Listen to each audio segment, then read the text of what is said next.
సమయమైనా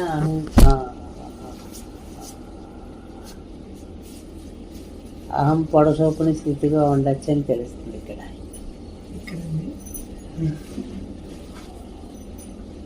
మనిచ్చి అనమాట ఉండొచ్చు, లేకపోతే మామూలుగా అలా వచ్చేసచ్చు.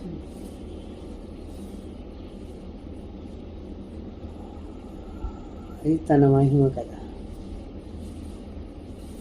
అలా ఎంతసేపు అయినా ఉండొచ్చు. సాయంకాలం దాకా ఉన్నాను ఉండొచ్చు, అవకాశం ఉంది ఈ సైట్లో.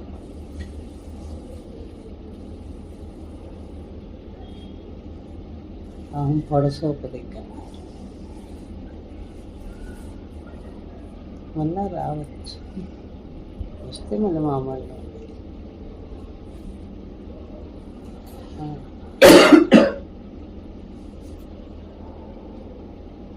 తాను అనుకోవడం అనడం అవకాశమై ఉన్న తానుగా ఉండడం అనేది సాధ్యపడుతుంది అనమాట సైట్.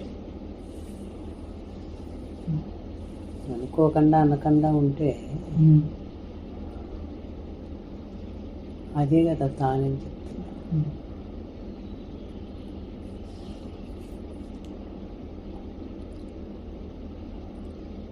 అనుకోకుండా అనకుండా ఉంటే అదే తానని చెప్పుకున్నాం కదా. ఆ అనుకోకుండా అనకుండా ఉండే ఆ అనుభవం ఏదైతే ఉన్నదో అది ఇక్కడ పట్టుపడుతుందన్నమాట తొందరగా.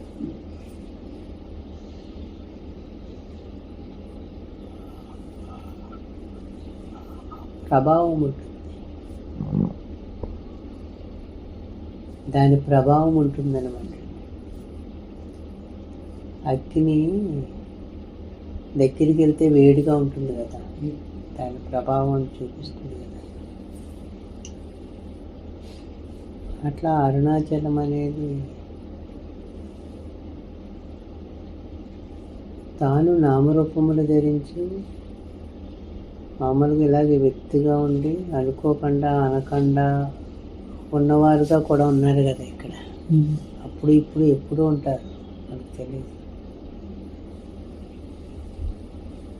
అందుగురించి ఆ ప్రభావం తన మీద పనిచేసి ఆ బలహీనత పోతుంది అనమాట. అప్పుడు అనుకోకుండా అనకుండా ఉంటే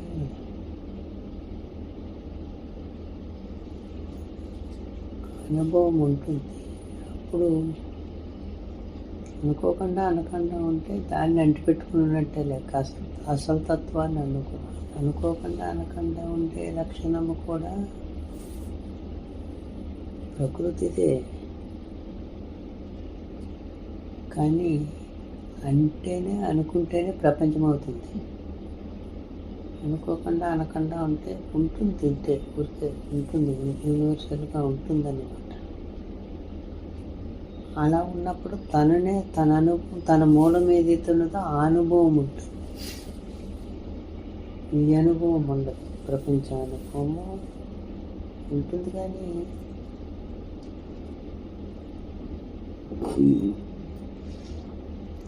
అదే ఉంటుంది.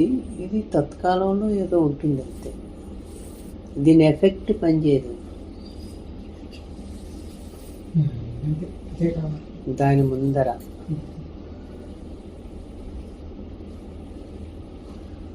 అంతేకాడం బొమ్మల్ని ఆడిస్తున్నట్టు అట్లా ఆడిస్తున్నాను అంటున్నాడు కదా, అట్లా ఆడుతుందనే విషయం తెలుస్తుంది అన్నమాట. ఓహో ఆడిచ్చిన మేరకు ఇదంతా జరుగుతుంది. వాడే ఉంటేనే ఈ మాట వస్తుంది, మనసు పనిచేస్తుంది, ఇదంతా జరుగుతుందని తెలుస్తుంది అన్నమాట. ఇది సమక్ష యొక్క ప్రభావం.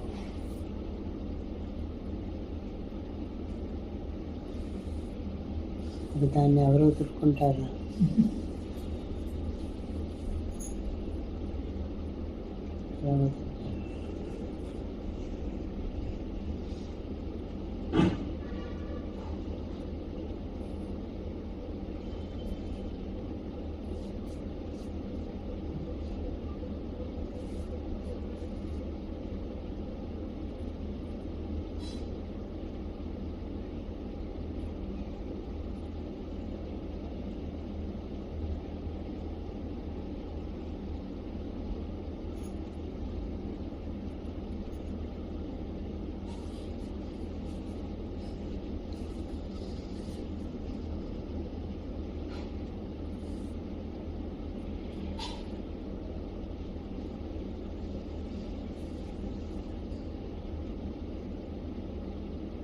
ధ్యానం అయితే ధ్యానము అని మనం చెప్పుకుంటుంటాం కదా. ధ్యానం అనేది నువ్వు చేసేది కాదని, నువ్వు కోరుకుంటే అదే నిన్ను వరిస్తుంది అనే విషయం తెలుస్తుంది. చేసేది కాదు, ఉంటే చాలు, అది వరిస్తుంది. ఇప్పుడు అక్కడ ధ్యానమే ఉంటుంది. ఆ ధ్యానంలో ఎలాగైనా ఉంటుంది. అది మాట్లాడేది కానీ ఉంటుంది, మాట్లాడేది కానీ ఉంటుంది.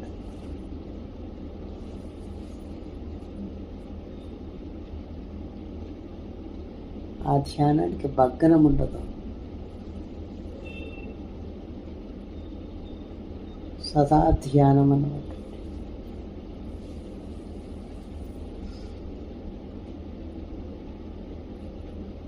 మాటకొచ్చినంత మాత్రం చేత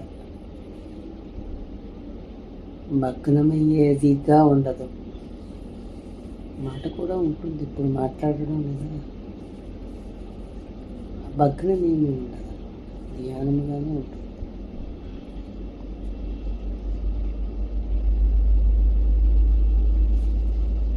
దాని పేరే ధ్యానము,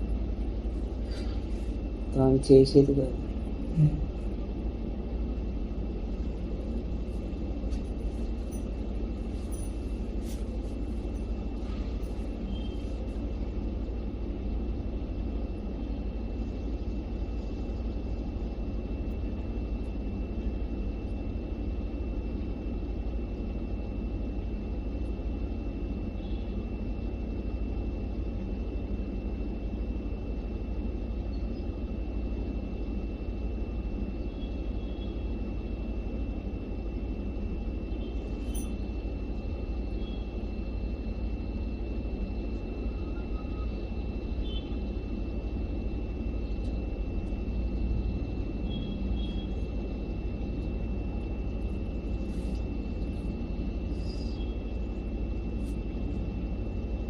ఐహికమైనటువంటి వాటిల్లో కొంత రుచి మనకి తెలిసిందనుకోండి, వాటిని పదే పదే కావాలని కోరుకుంటుంది కదా మనసు.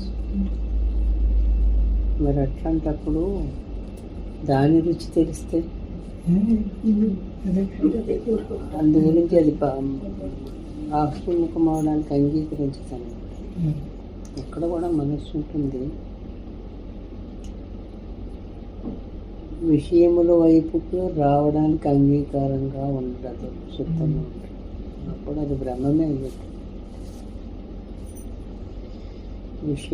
విషయముల వైపుకు రాదు.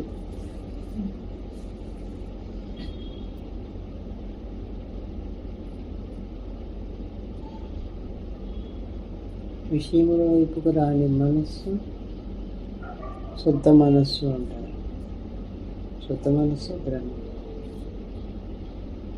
మనస్సు ఉంటేనే ఇంకా ఆ శాంతము, లేకపోతే లేక ఆ ఏమీ లేని నిశ్చలత, ఏదో ఒక అనుభవం ఉంటుంది. అది కూడా లేకపోతే అది ఉండదు.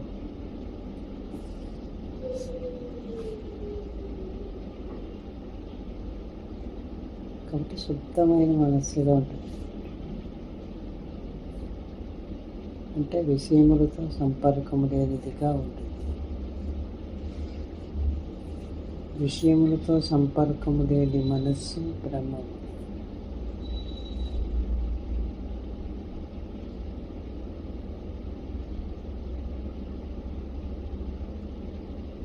అదే భగవంతుడు.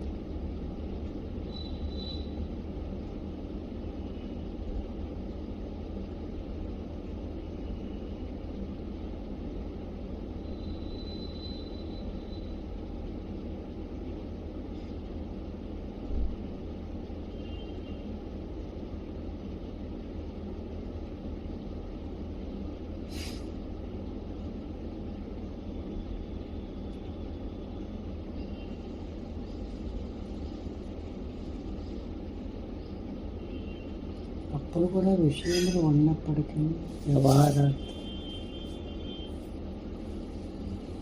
ఆ రుచి ఉండదు అన్నమాట, తగ్గిపోతుంది.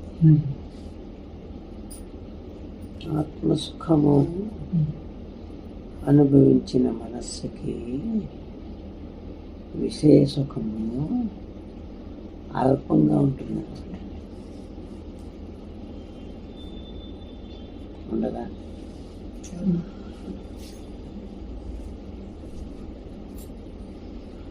గాఢనిద్ర సుఖాన్ని మనస్సు గుర్తించింది కాబట్టి ఎంత కార్యకలాపాలు ఉన్నా సరే కొంత సమయాన్ని కేటాయించుకుని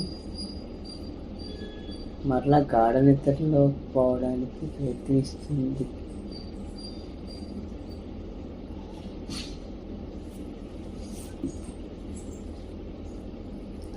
తన అస్తిత్వమే పోగొట్టుకుంటుంది. అక్కడ శాంతి సుఖమే ఉంది.